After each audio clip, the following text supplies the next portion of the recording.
If you own a Nissan, a Subaru, a Honda, or a Toyota built in the last 15 years, there is a very good chance your car has a CVT transmission. And there is a very good chance that nobody, not the salesman, not the dealer, not the manual, ever told you what that actually means for your wallet. Because here is the truth, CVT transmissions have one of the worst failure records of any modern drivetrain component. We are talking about cars dying at 80,000 miles, 90,000 miles, sometimes less. And the scary part? Most of these failures are completely preventable if you know 3 things that the dealership will never voluntarily tell you. I am going to break all of it down today. Real data, real failure causes, and exactly what to do so your CVT does not become a $4,000 repair bill. Let's go. CVT versus traditional automatic. The real difference. What a traditional automatic does. A traditional automatic transmission uses a set of fixed gears. When you accelerate, the transmission physically steps through these gears one by one. You can feel the shifts, that slight thump or pause.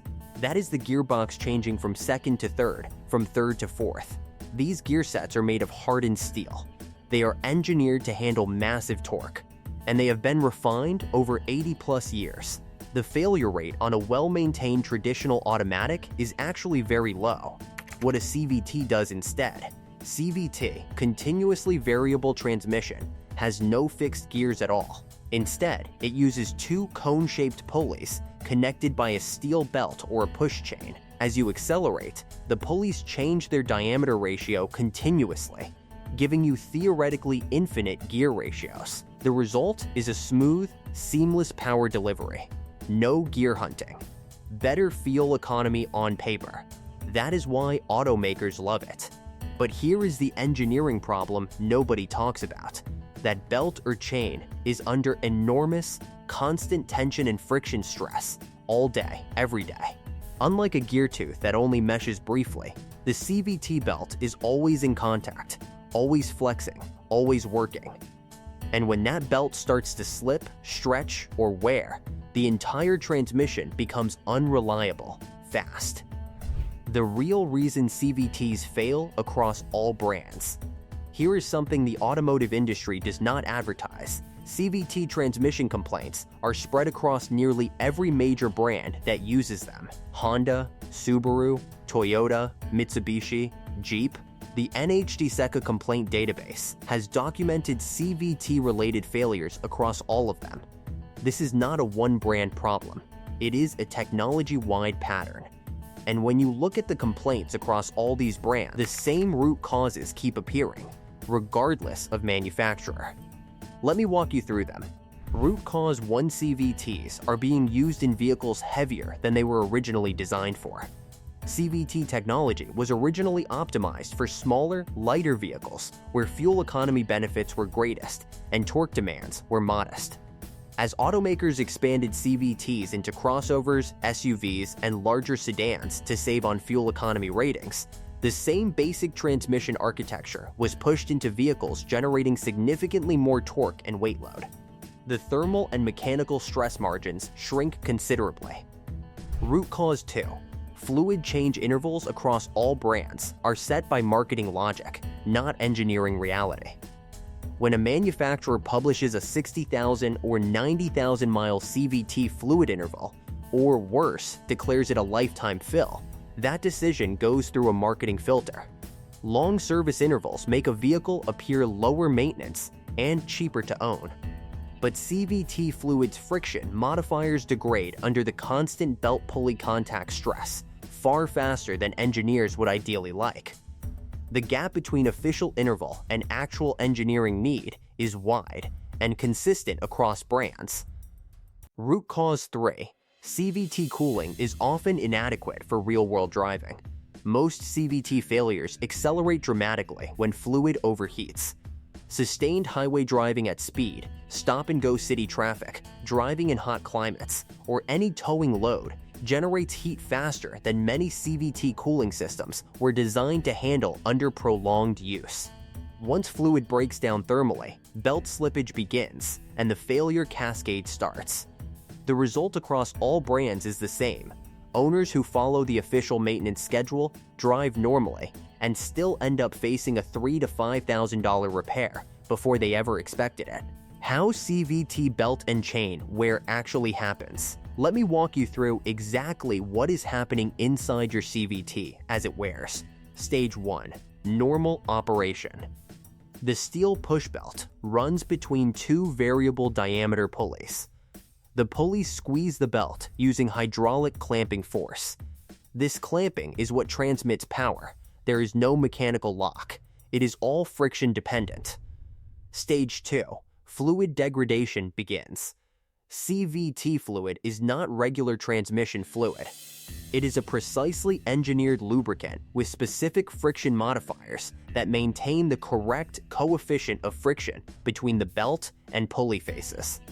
As fluid degrades from heat and use, those friction modifiers break down. The clamping becomes less predictable. Stage 3. Micro slippage. When the belt slips, even microscopically, it generates intense heat at the contact surface. This heat accelerates further fluid degradation. The pulley faces begin to develop fine wear patterns. This is often when you first feel a shudder or hesitation. The CV shudder problem, explained simply. If you search CV shudder on any car forum, you will find thousands of posts. People describing the same thing, a vibration or shaking sensation, usually between 25 and 45 mph, during light acceleration or when maintaining a steady speed. So what is actually causing this? The technical explanation: CVT shudder is caused by a loss of the correct friction coefficient at the pulley belt interface.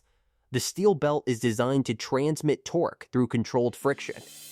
When the CVT fluid's friction modifiers are depleted, or when the pulley surfaces are worn, the belt alternately grips and slips in rapid succession. The common misdiagnosis. Many owners report being told this is an engine mount problem, a spark plug issue, or a fuel injector fault. These are incorrect diagnoses if the shudder specifically occurs in that steady speed, light throttle range. That pattern is characteristic of CVT belt behavior, not engine misfires. Can it be fixed? In early stages, yes, a drain and fill with fresh CVT-specific fluid often resolves or significantly reduces shudder. Some manufacturers have also issued updated CVT fluid formulations specifically to address this. In later stages, once the pulley surfaces are worn, a fluid change will not fully resolve it, and transmission replacement or rebuild becomes necessary. Why dealerships don't warn you about fluid changes? This is the part of the video where I want you to pay close attention. Why does the dealership not walk you out after every service and say, by the way, make sure you get your CVT fluid changed before 40,000 miles? Reason 1. Manufacturer intervals protect warranty image. If a manufacturer publishes a 30,000-mile CVT fluid change interval, it implies the transmission needs more maintenance and creates a perception that the vehicle is higher maintenance than competitors. Long intervals or lifetime fluid claims make vehicles appear more worry-free and lower cost to own.